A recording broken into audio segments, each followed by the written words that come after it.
আল্লাহর জমিনে যদি 10টা নিকৃষ্টতম ছোট লোকই থাকে, তার একটা হলো এইটা।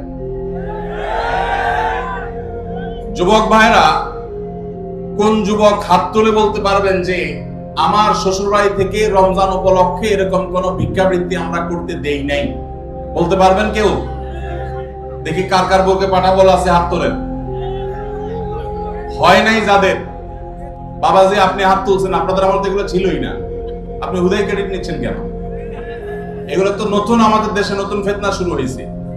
এই দাঁড়িয়েলা ভাই, আপনি হাত তুলছেন কি বুঝে? বলেন বলেন কি বুঝে হাত তুললেন? আপনার শ্বশুরবাড়ি থেকে ইফতার আসে নাই? গরিব তারা, মানে কারণ কি?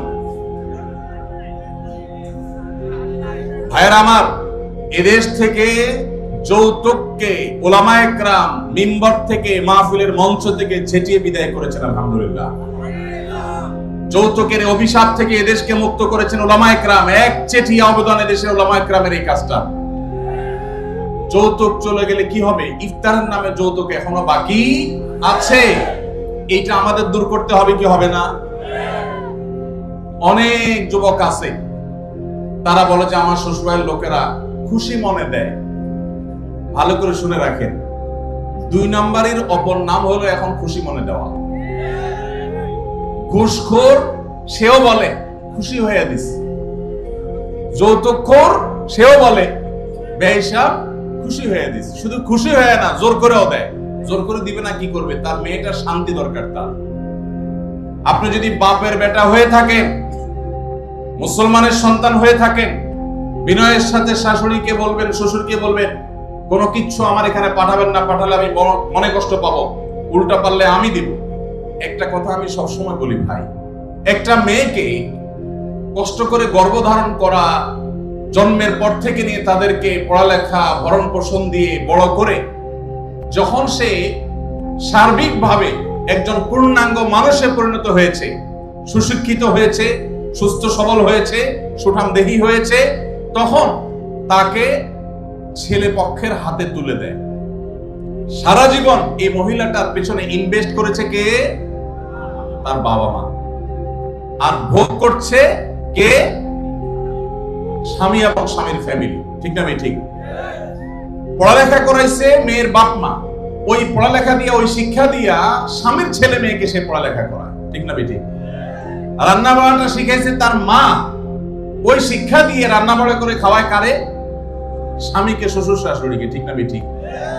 তাহলে উচিত হলো ছেলে পক্ষের মেয়ে পক্ষকে এটা বলা।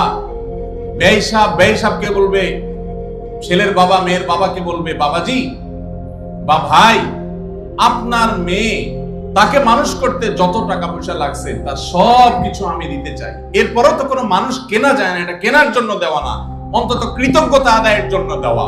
এটা বলা দরকার ছিল। সেটা না করে উল্টা আস্ত একটা মেয়ে দিয়ে দিল, তার সাথে আবার আপনি যৌতুক আশা করছেন। আপনার চাইতে বড় ছোট লোক আল্লাহর জমিনে আর হতে। এই সমস্ত ভিখারীদেরকে ধরে ধরে আস-সুন্নাহ ফাউন্ডেশন ইফতার প্রজেক্টের জন্য পাঠিয়ে দিবেন। আপনাদের এই মাঠেও ইফতার বিতরণ হয়। যাদের শ্বশুর বাড়ি থেকে ইফতারের দরকার হয়, এদের সবাইকে আমাদের ওখানে পাঠিয়ে দিবেন। কথা বুঝে আসছে? এখন এরপর থেকে হুদাই যায় আমাদের ওখানে সিরিয়াল ধরবে। সিরিয়াল ধরলে সবাই ইফতার পাবে। শর্ত হলো সে প্রকাশ্যে ঘোষণা দিবে, আমি শ্বশুর বাড়ি থেকে ইফতার প্রত্যাশী ছিলাম, কিন্তু সেখান থেকে ইফতার পাওয়ার কোনো ক্ষীণতম সম্ভাবনা না থাকায় আমি নিরুপায় হয়ে এখন আস-সুন্নাহ ফাউন্ডেশনের দ্বারস্থ হয়েছি।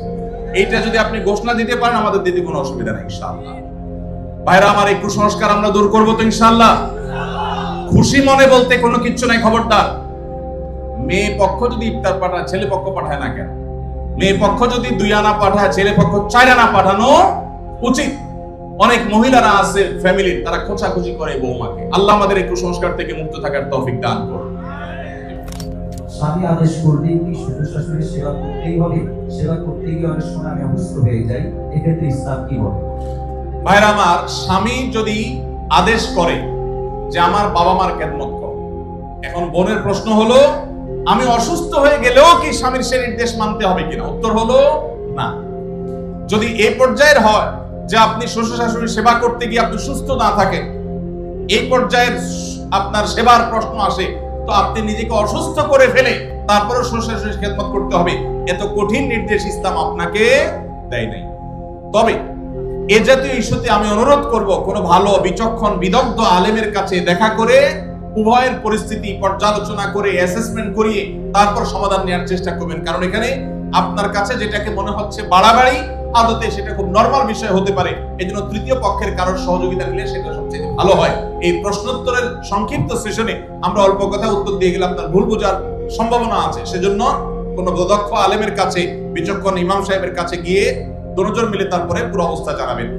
শরীয়ত মৌলিকভাবে মেয়েদের জন্য শ্বশুর শাশুড়ির খেদমত করাকে ফরজ ওয়াজিব করে নাই, কিন্তু স্বামীর প্রতি তার যে শ্রদ্ধা ভালোবাসার দাবি আছে, সেই দাবি থেকে যে স্বামীটা সারাদিন আমার সংসার সন্তানের উন্নতির জন্য কষ্ট করে, সেই স্বামীটা অগোচরে তার উপরে কর্তব্য তার বাপ মার সেবা করা। তিনি যেহেতু আমার কাজে গেছেন, আমি তার জন্য একটু হেল্প করলাম, তার হয়ে একটু কাজ করলাম।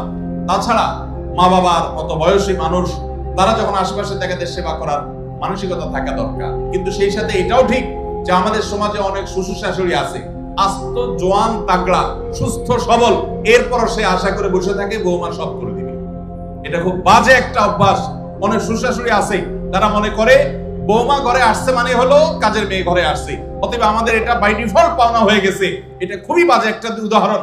শ্বশুর শাশুড়িদেরও আল্লাহর কাছে বিচার আছে, তারা জুলুম করলে, সীমা লঙ্ঘন করলে তাদেরও দায় আল্লাহ তাআলার কাছে থাকবে।